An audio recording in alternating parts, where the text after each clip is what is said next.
So another mass eviction is happening, and it's happening all over Los Angeles County and outside of Los Angeles County. Evictions are happening still, and they are rising, and it is creating a lot of hardship for a lot of people. And so this particular eviction is unusual among many others. The last one that I reported on had to do with mobile home evictions, which I thought that was unheard of, since I was under the impression if you owned your mobile home that you couldn't get put out, but I guess that isn't the case.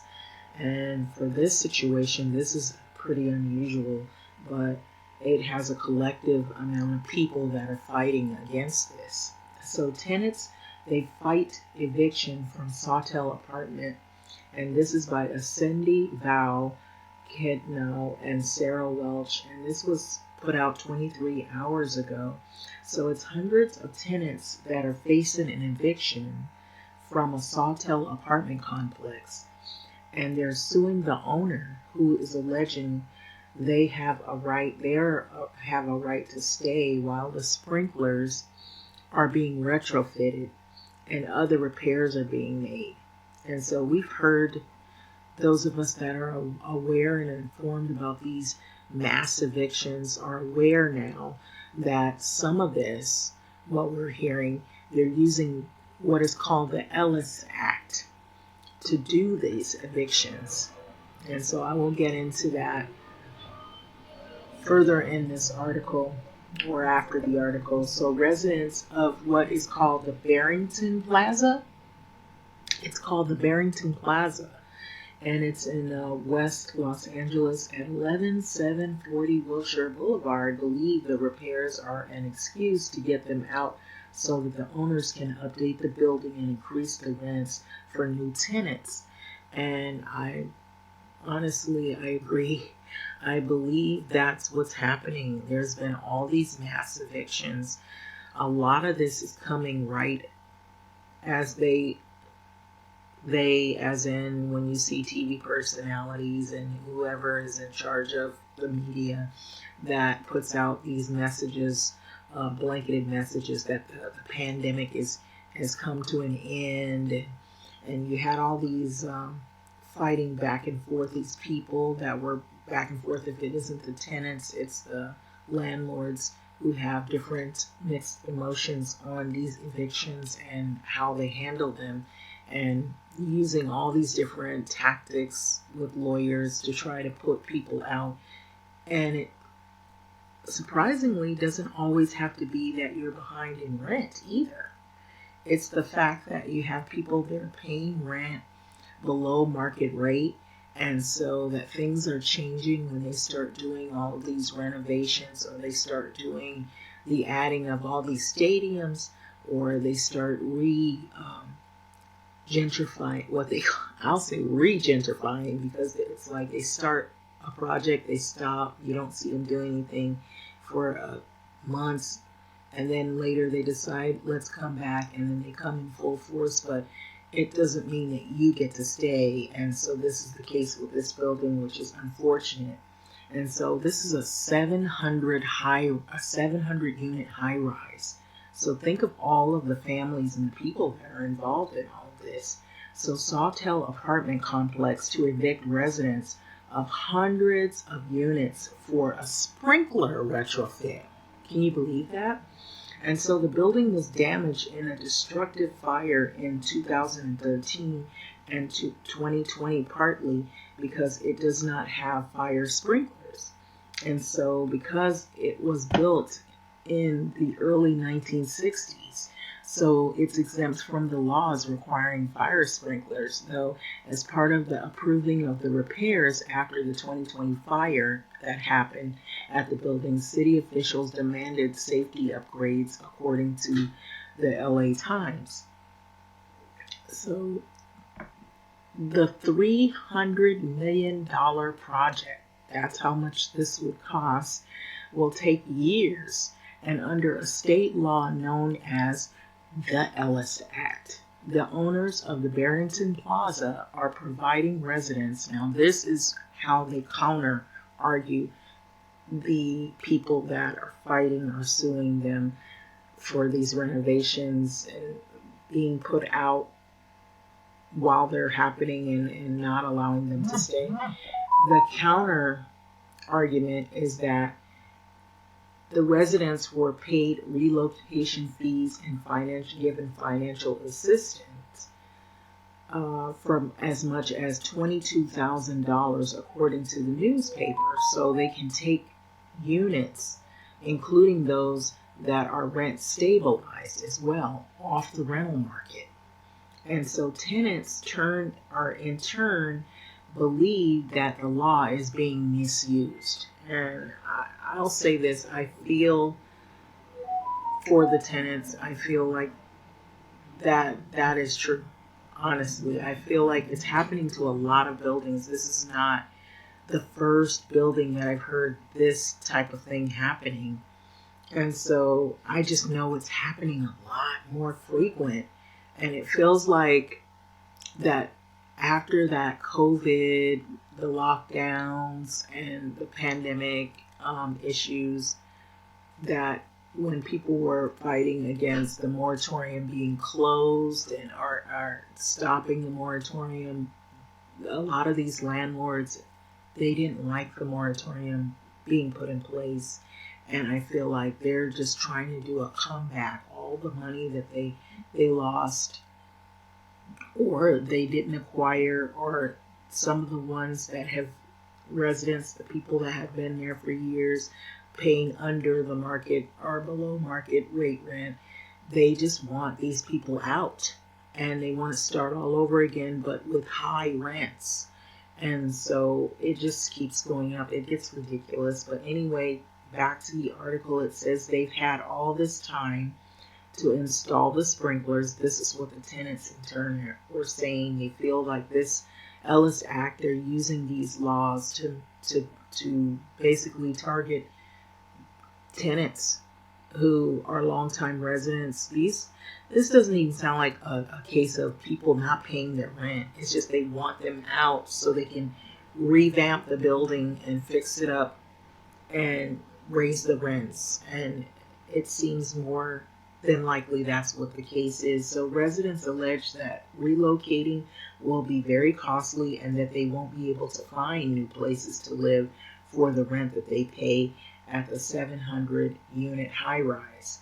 So at least one resident told KTLA that she hasn't received any help so far from the owners. So this is coming from one of them. And so the tenants apparently have until September to move out. But seniors or those who are disabled might have until next May. So, so just think of all of the people that are in this 700 unit high rise. And so I have it on a still frame, the article. This is probably not the same exact article, but if I pan down, you see the words eviction and stuff. It says all 712 rent-controlled units at a fire-plagued 1960s complex to shutter indefinitely for sprinkler work. And so that's what this article is reading. And so it really sounds like this is going to be quite a fight to stay at this apartment complex. And I hate to say it, the tenants are in for quite a fight. So a fight is brewing at Barrington Plaza where Douglas Emmet is booting residents. So they have a face to the name of this person, Douglas Emmet, Jordan Kaplan, 11740 Wilshire Boulevard, LA. And so it says that it is nearly 600 apartments in the largest eviction in LA. And that is pretty sad, especially when you hear about the homeless crisis and not having enough supplies for housing. And, you know, there's vouchers just sitting there. People won't accept the vouchers because they have biases about people having rental vouchers, and it's like a laundry list of drama unfolding. So Santa Monica based real estate investment trust is evicting tenants from 500 to 77 occupant rent control units in to install fire sprinklers. And the address is 11740 Wilshire Boulevard in Sawtelle of LA. And so this is where this is happening, and it is drawing a lot of attention, and I'm bringing attention to it because this is not but one of many tragedies, I will say, in terms of housing issues. So the tenants are being evicted under what is called the Ellis Act. So you guys get familiar with it, a state law that allows landlords to remove tenants from rent control apartments if their building is taken off the rental market. When evictions are complete, the total of 712 units will be affected. So, but some residents, many of whom have been given 4 months notice to leave the 61-year-old complex, say they'll fight to stay. Others who are at least 62 or disabled have up to 1 year to get out. That doesn't sound good. So tenants will get relocation expenses according to the city guidelines, including as much as $9,200 for those who have lived there for less than 3 years. Elderly people and disabled people are the ones who could get up to more than $22,000. So this is more specific. So Douglas Emmet says that the move is necessary to install the sprinklers and other safety equipment in the complex with a history of dangerous fires. So the complex will be returned to the rental market when the upgrades are complete, according to the landlord. So no completion date has been set as of yet. So there aren't any provisions for renters to move back to their former homes. So Barrington, that's the key. No date is set. So it isn't like he'll say, well, the renovations are happening in such and such a month, and you'll be able to move back in. You can stay with friends and family until we're finished, and then you go back to where you were. No, it's get out, and you're out indefinitely. And we'll give you this money to relocate, and, what happens after that, it doesn't always work out for everyone. You need time to look for places, and whatever your situation, and if you're on a fixed income, the way rents are now, it isn't what it was probably years ago when those people had moved in. The rents are a lot higher than what they are now. So, or what they were back then. They're a lot higher. Some tenants are already packing their stuff while facing a significant jump in rent, and the irony is that their own eviction might drive up prices even more because of the fact of them having to get out of this building. So in a period where we're dealing with homelessness, it's basically saying the same things that I'm thinking or have said prior to even reading this article.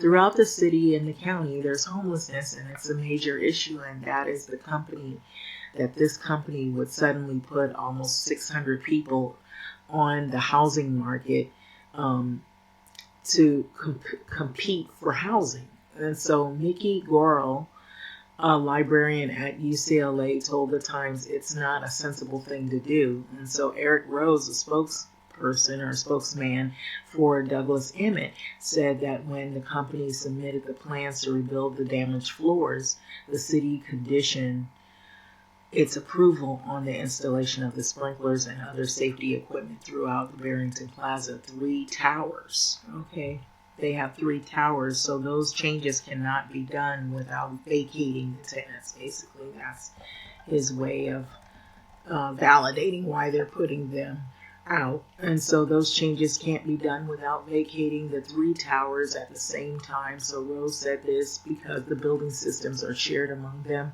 and the structural changes, including changes to the ceilings, the walls, need to be made in order to carry the weight of the sprinkler system. And so this is a very short article, so it's not as lengthy.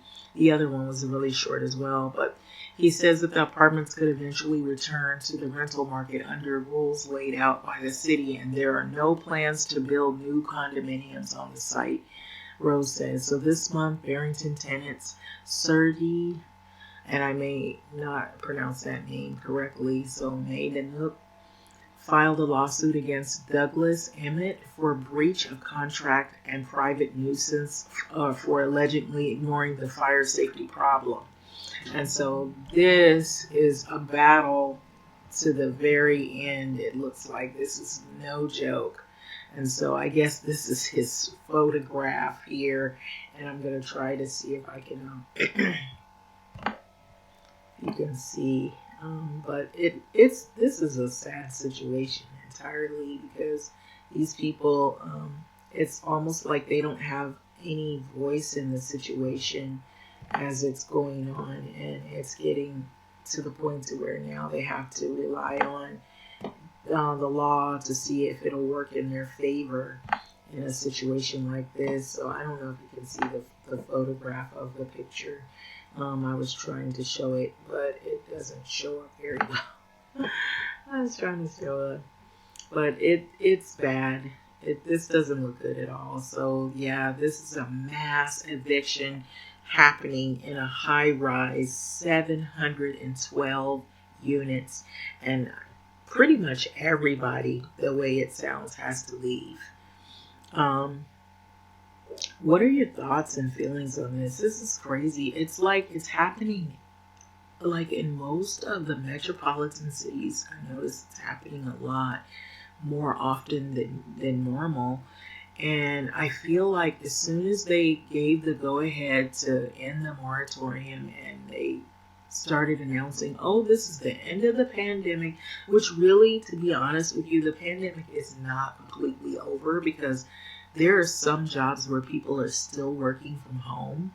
You'll see some places where people make an educated decision whether they should or should not wear a mask, where their environment is, because it's high risk of still getting infected.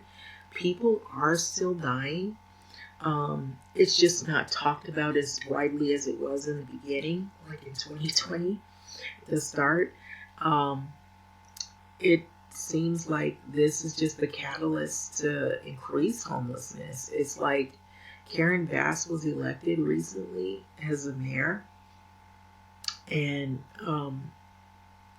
as soon as she got in office, it seems like more and more of this is happening, and you hear of what she's trying to do briefly and trying to remedy some of the situations in the downtown of LA, but it sounds like as soon as there's like we're going uphill and we're making improvements in one area, then you hear it's like you're taking 2 steps forward only to take 5 steps backwards, and so to speak. So this is really, really troubling to hear, because this Ellis Act is just another way, I feel like, to like put people on edge. You feel this feeling of uncertainty, like, do you have enough money to maintain until you find another place?